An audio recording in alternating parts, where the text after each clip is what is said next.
Que bom de ver, Rafael. Meus irmãos, boa noite. A graça e a paz de Jesus Cristo seja com cada um de vocês. Amém. Gostaria, em primeiro lugar, de agradecer ao pastor Jeremias, que foi pastor dessa igreja, que fomentou em meu coração o desejo de pregar a palavra. Também ao pastor Marcos Borba, que foi pastor dessa igreja. Agradeço também ao presbítero Alckmin e toda a família. Durante 4 meses, esse homem ia toda semana em minha casa e eu ia na casa dele, uma semana sim ou não. Ele com o intuito de me ensinar a pregar a palavra de Deus. Agradeço também a família Varela, que Deus ele tem as suas formas de nos chamar. E eles foram um referencial para nós aqui nessa igreja. Nós viemos visitar essa igreja falando da seguinte forma: vamos à igreja da tia Ana e do tio Varela. Então muitas vezes Deus nos usa como referência para realmente fazer parte da igreja dele. Agradeço também ao meu pastor, que tem me ajudado demais, pastor Nadir. Tem sido bênção na minha vida. Agradeço a todos os presbíteros também dessa igreja e a todos os irmãos que têm orado por mim, pelo carinho que têm demonstrado a mim. Então que Deus abençoe cada um de vocês. Peço aos amados irmãos que abram a palavra do Senhor na carta do apóstolo Paulo à igreja de Roma, capítulo 3, versos do 21 ao 28. Carta do apóstolo Paulo aos Romanos, capítulo 3, versos do 21 ao 28. Diz assim a palavra do Senhor: mas agora sem lei se manifestou a justiça de Deus, testemunhada pela lei e pelos profetas. Justiça de Deus mediante a fé em Jesus Cristo, para todos e sobre todos os que creem, porque não há distinção, pois todos pecaram e carecem da glória de Deus, sendo justificados gratuitamente por sua graça, mediante a redenção que há em Cristo Jesus, a quem Deus propôs no seu sangue como propiciação mediante a fé, para manifestar a sua justiça, por ter Deus, na sua tolerância, deixado impunes os pecados anteriormente cometidos, tendo em vista a manifestação da sua justiça no tempo presente, para Ele mesmo ser o justo e justificador daqueles que têm fé em Jesus. Onde, pois, a jactância foi de toda excluída. Por que lei das obras? Não, pelo contrário, pela lei da fé. Concluímos, pois, que o homem é justificado pela fé, independentemente das obras da lei. Amém. Amados, vivemos tempos difíceis e uma sociedade relativista. Tudo é relativo. O conceito de verdade ele tem sido sucumbido da sociedade. E percebemos que essa sociedade ela vai caminhando em direção ao abismo. Há muita busca por sucesso, reconhecimento, fama e um certo hedonismo, a busca pelo prazer. Trocamos a justiça pela injustiça. Percebemos que muitas pessoas têm ciência de Deus, mas não o glorificam como tal. A glória divina tem sido substituída pela humana. Buscamos justiça muitas vezes em nós mesmos, achando ou tentando criar de alguma forma um padrão de justiça que venha a nos justificar. Amados, Paulo, quando escreve essa carta, ele estava com cerca de 12 anos de ministério. Muitas igrejas consolidadas, 3 viagens missionárias já em seu currículo.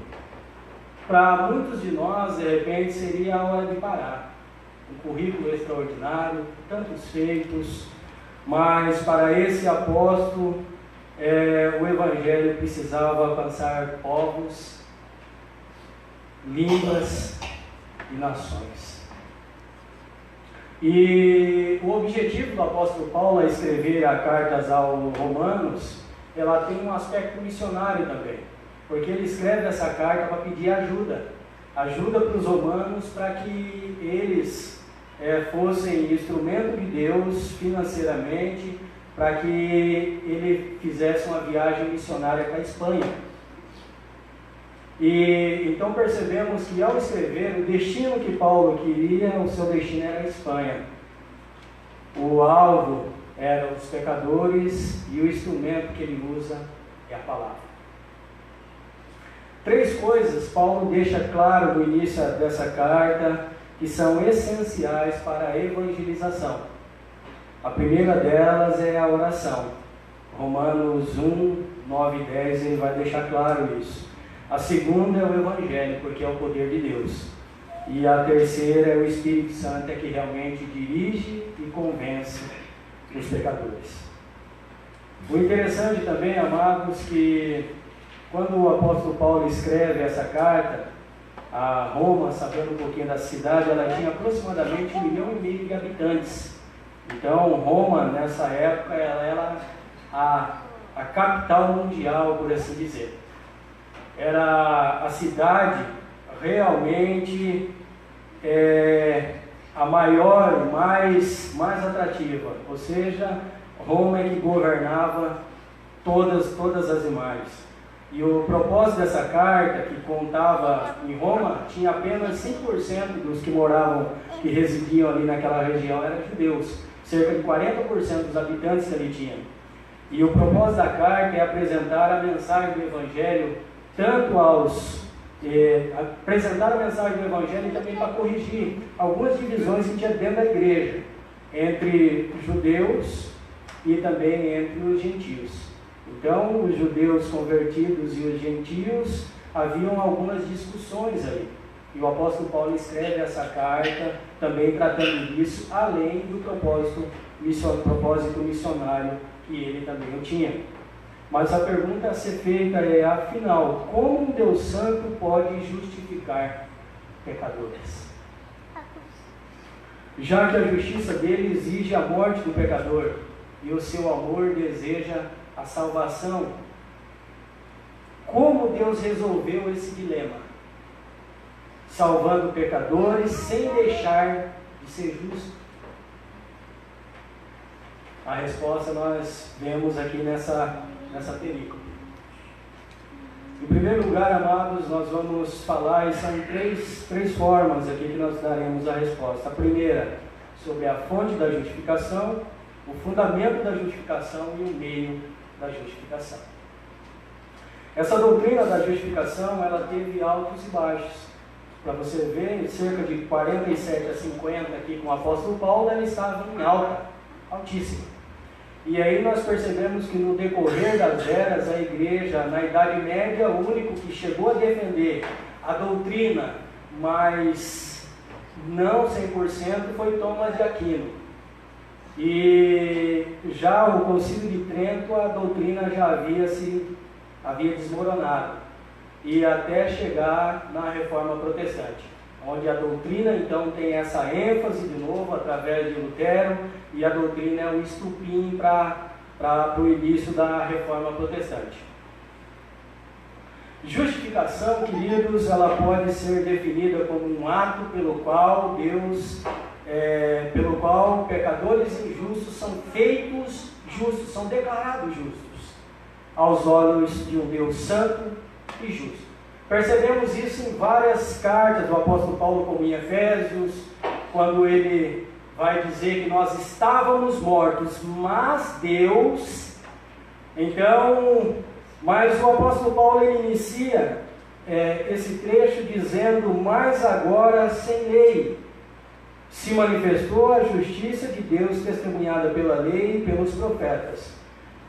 É interessante, amados, sabermos que aqui Paulo ele não está de maneira nenhuma descartando a lei, até porque ele tinha conhecimento do Antigo Testamento, onde mostra que Salmo 19, 7 e 8 vai dizer que a lei do Senhor é perfeita e restaura a alma, o testemunho do Senhor é fiel e dá sabedoria aos simples.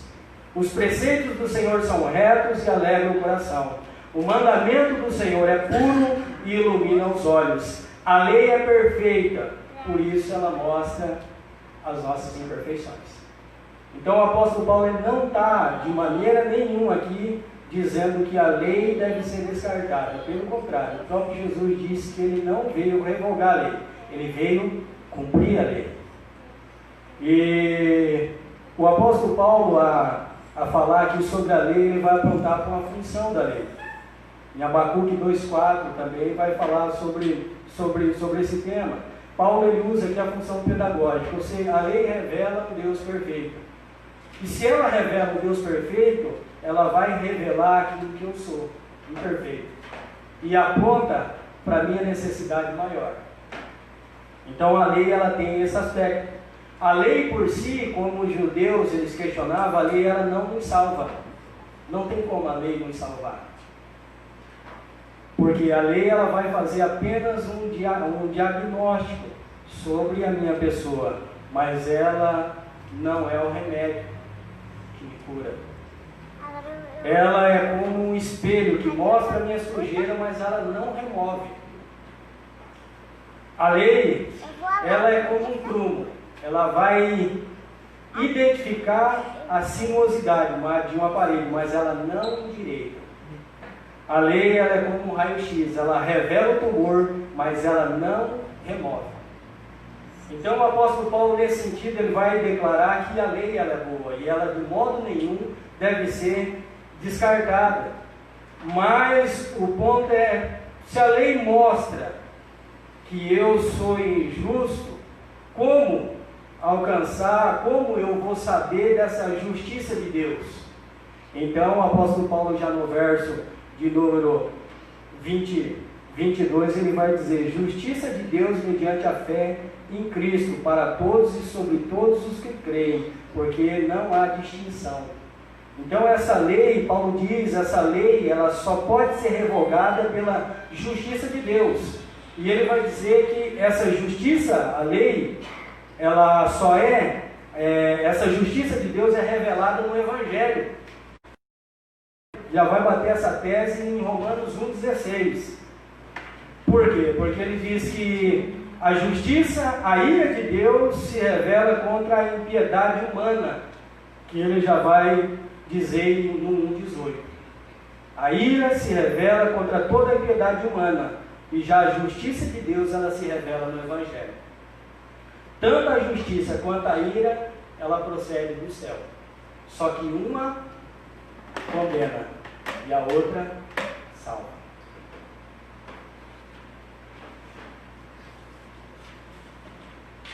É interessante também, amados, sabermos que essa justiça de Deus, essa palavra usada aqui, ela tem a ver com algo que tem uma condição aceitável, algo que seja aprovado por Deus, algo puro, algo santo, algo que tem uma virtude de pureza de vida, ou seja, justiça, um pensamento e sentimento e ação correta, ou seja, santo. E isso, queridos, só poderiam encontrar em alguém que realmente seja perfeito. Por isso a necessidade de Cristo. Por isso que a lei ela vai apontar para a maior necessidade humana. É como se estivéssemos em uma estrada e realmente soubéssemos onde deveríamos chegar. A lei está com a flecha apontando Cristo, Cristo, Cristo. É assim que ela funciona. Quanto a isso, em contrapartida, Paulo no verso 23, ele vai falar sobre a injustiça do homem. E ele diz ali: todos pecaram. E a palavra derivada ali é a raiz da palavra hamartia, no grego, que é hamartano aqui, que significa não simplesmente desviar do caminho da retidão, fazer ou andar no erro, desviar da lei de Deus, violar a lei de Deus. É isso que nós conhecemos por pecado, que Paulo vai dizer: todos pecaram. Então Paulo está dizendo que todos estamos no mesmo barco. Todos estamos no mesmo barco. Tanto que no 3:10 ele vai dizer: não há nenhum justo, nenhum sequer. Ele vai dizer: não há quem entenda, não há quem busque a Deus. Ou seja, ninguém será justificado por obras. É impossível o ser humano ser justificado pelas suas obras. Diante da sociedade a qual nós vivemos, amados, que almeja um padrão de justiça, e muitas vezes algumas pessoas fazem algo de bom, almejando certo tipo de crédito, de justiça, esse texto realmente é uma lapada, porque ele vai mostrar quem eu sou e quem Deus é, e do que eu necessito, e vai dizer claramente que as minhas obras não justificam diante de Deus. A sociedade que almeja uma bondade e perfeição, nós percebemos quantas pessoas que fazem tantas coisas boas, maravilhosas até. Percebemos que essa questão de bondade, de justiça, ela está incutida no ser humano. Muitas pessoas têm feito coisa maravilhosa. Eu percebo isso muito em atletas de futebol. Muitos deles, eles fazem uma ONG, onde vai cuidar de crianças. Mas o povo que a gente acompanha, da vida deles, na rede social, eles não estão nem aí para Deus. É como se estivesse virado as costas para Deus. Mas aquilo ali é mais no sentido de fazer com que a culpa, ou algo nesse sentido, venha de repente a ser amenizado. Percebemos também, amado, que a questão de justificação que nós percebemos aqui, tantas pessoas que fizeram coisas boas. Hoje mesmo, conversando com a minha esposa, Madre Teresa de Calcutá, essa mulher fez coisas extraordinárias. Essa mulher cuidou de muitas crianças, famintos, necessitados, mas tudo aquilo que ela fez não pode justificá-la diante de Deus. Não tem como. Nada daquilo que ela fez a justificará diante de Deus. Muitas vezes, amados, para buscar essa justiça, podemos assim também nos comparar a outras pessoas. Mas a palavra do Senhor aqui, através do apóstolo Paulo, vai declarar que o padrão não é outras pessoas. E de fato, se você for comparar, você pode, de repente, ter até certeza, e é uma verdade, comparar daquela pessoa, eu sou um santo, por assim dizer. Mas o padrão não é as outras pessoas. O padrão aqui é a lei de Deus. O padrão aqui é Cristo. Portanto, amados, o fundamento, a fonte da justificação, nós entendemos através da palavra de Deus que é Deus. Deus é o fundamento da justificação. Porque a justiça de Deus, testemunhada pela lei e pelos profetas. Se Deus é o padrão, é a fonte da justificação, o fundamento da justificação é Cristo e sua cruz.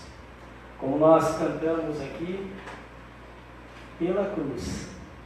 Amados, o maior presente que eu e você temos em nossas vidas é a cruz de Cristo. A justificação, queridos, e isso vai ser tratado aqui no verso 24 ao 26. A justificação é o ato judicial de Deus. Ela é uma declaração de que a pessoa justificada é justa à vista da lei. A justificação é um termo, ela é um pouco diferente da regeneração. Regeneração é algo que acontece dentro de mim. Justificação, ela acontece fora. Ela acontece direto no céu, é com Deus. Então, por isso, ela é um ato também e não é como a santificação. Santificação é um processo, justificação é um ato. E é feito isso uma única vez. Uma única vez. É importante dizer isso por quê? Porque até mesmo no Concílio de Trento, pouco antes da reforma, dizíamos, por assim dizer, que a pessoa era justificada, mas não na sua totalidade. As obras que realmente davam um pouco mais de ênfase nisso. E nós percebemos através da palavra do Senhor que, pelo contrário, somos justificados não pelas nossas obras. Então, dessa forma, essa justificação, ela procede da imputação da justiça de Cristo. Eu e você somos justos diante de Deus por causa daquilo que Cristo fez.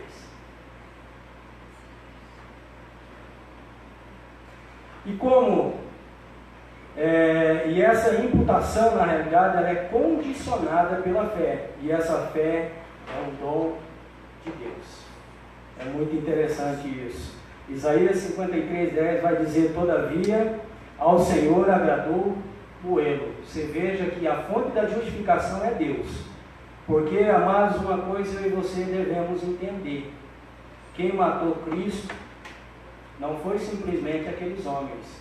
A morte de Cristo foi determinada por Deus. Foi Deus que determinou a morte de Cristo, por mim e por você.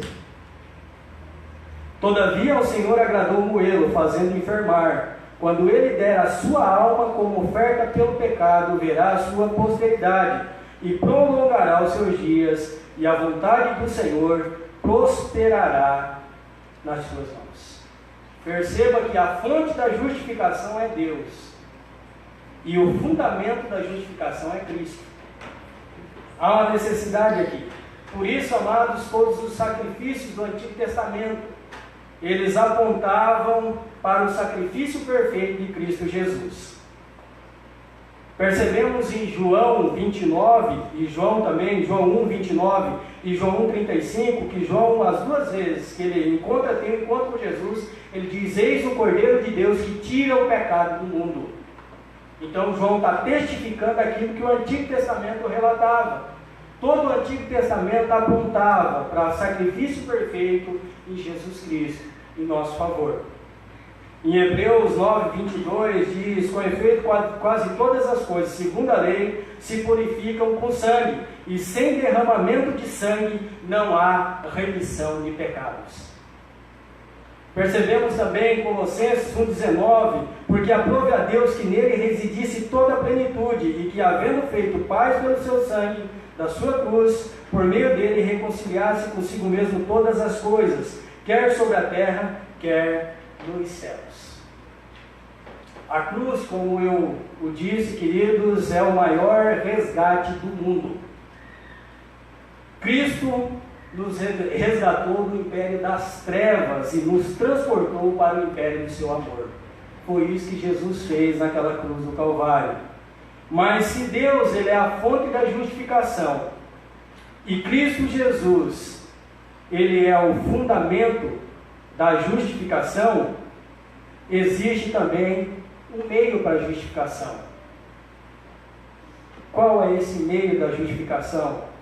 É a fé. Está no verso 22, 26 e 28, o apóstolo Paulo vai declarar que realmente, e é um interessante que no Antigo Testamento, a palavra do Senhor também já fala através de Abacuque 2,4, que o justo viverá pela fé.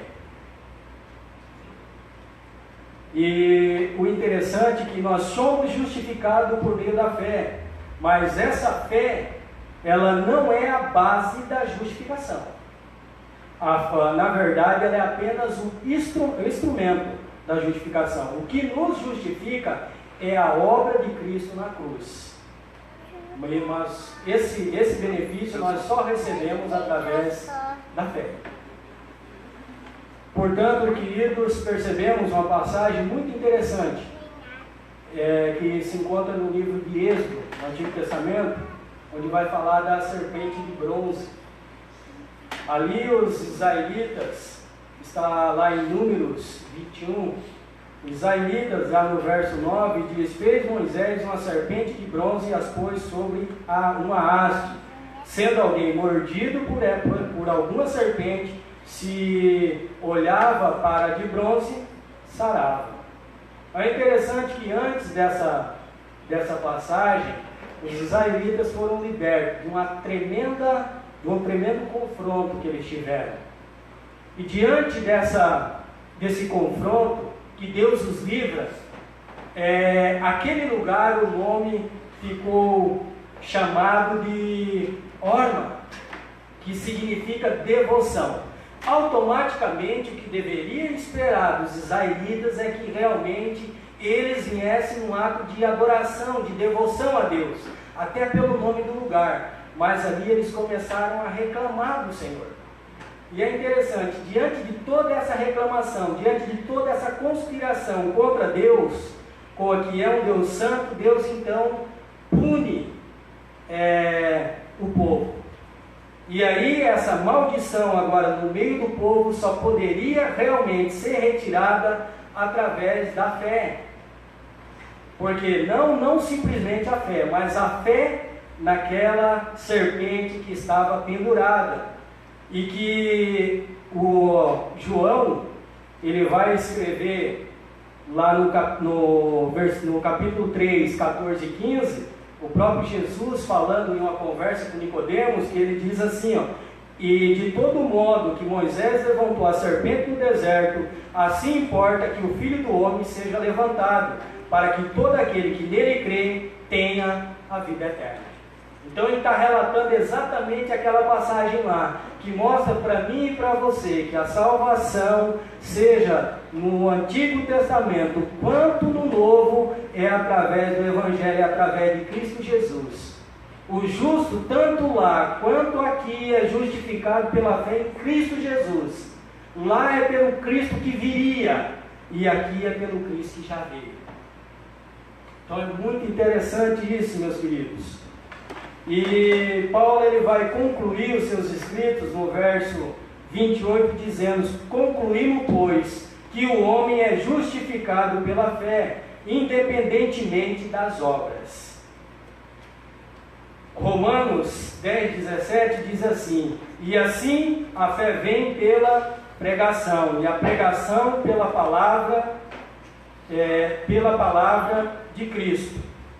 Então é dessa forma que a fé vem. A fé realmente não é brotada do nada. Essa fé ela vem através da pregação, de ouvir o Evangelho como hoje. Então ela vem dessa forma. Mas uma pergunta, queridos, que realmente muitas vezes nos intriga nós sabemos que muitas pessoas ouvem a palavra de Deus. E nós sabemos que essa fé vem por ouvir a palavra.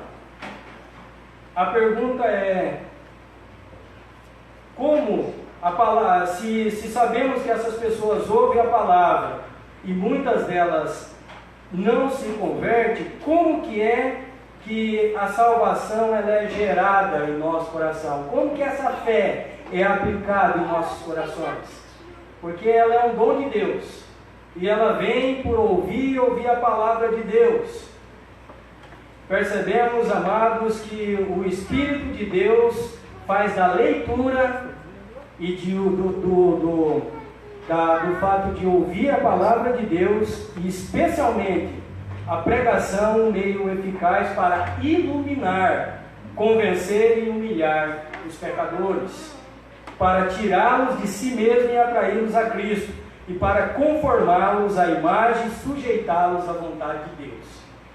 Foi isso que acontece conosco, quando nós ouvimos a palavra e quando realmente nós entendemos que precisamos de Cristo, que precisamos de Deus. Isso está na Confissão Catecismo Maior de Westminster, na pergunta 155. Concluindo então, queridos, se a fonte da justificação é Deus e sua graça, e a justificação é uma obra divina, e não a conquista humana, ela é graça e não obra do homem. A obra da salvação, nesse caso, ela é monergista. É o que diz Jonas 2,9: ao Senhor pertence a salvação. Lutero, e realmente foi um dos grandes reformadores, um dos grandes nomes da reforma, por assim dizer, ele fez a seguinte declaração, dizendo que justificação pela fé somente é o fundamento sobre o qual a igreja permanece ou desmorona, ou cai. E é bem enfática essa declaração de Lutero, porque foi o que aconteceu durante a reforma. A igreja havia se desmoronado, porque essa grande doutrina da palavra de Deus havia sido desconsiderada durante a igreja, e por isso houve reforma protestante. Foi realmente o texto também lido por esse grande reformador. Mas se a fonte da justificação é Deus e sua graça, o fundamento é Cristo e sua cruz, que percebemos em Romanos 5,1, diz: justificados, pois, mediante a fé, temos paz com Deus, por meio do nosso Senhor Jesus Cristo. E a motivação é a graça, e nós percebemos em Romanos 5,6, que vai dizer: porque Cristo, quando nós ainda éramos pecadores, ou seja, fracos, morreu a seu tempo pelos ímpios, morreu por nós. Da justificação, queridos, Deus é a fonte. Jesus e a cruz é o fundamento. E a fé é o meio e instrumento de justificação. A fé vem por ouvir a palavra de Deus. E o Espírito é quem ilumina a nossa mente para que conheçamos as verdades de Deus. João 8,32 vai dizer isso: conhecereis a verdade, e a verdade vos libertará. Portanto, amados, percebemos que essa salvação, na minha e na sua vida, ela é um projeto trinitário de Deus. É uma ação do Pai, do Filho e do Espírito Santo. As três pessoas da Trindade trabalhando em conjunto para salvar tanto a mim quanto a você. O projeto de Deus, nesse sentido, ele é eterno. Não há um improviso e não há uma necessidade de revisão dos projetos de Deus. Tudo foi criado pelo decreto divino. Deus não depende da criação, mas a criação é que depende dele. Ele não é criador do pecado, mas ele preparou o Cordeiro de Deus antes da fundação do mundo para nos salvar. Apocalipse 13:8. A morte de Cristo, querido, ela foi vicária. A morte de Cristo, ela foi substitutiva. Cristo morreu no nosso lugar, no meu e no seu. Se hoje nós somos declarados justos diante do tribunal de Deus, é porque Cristo pagou a minha e a sua dívida. Jesus, queridos, ele não morreu para possibilitar a salvação.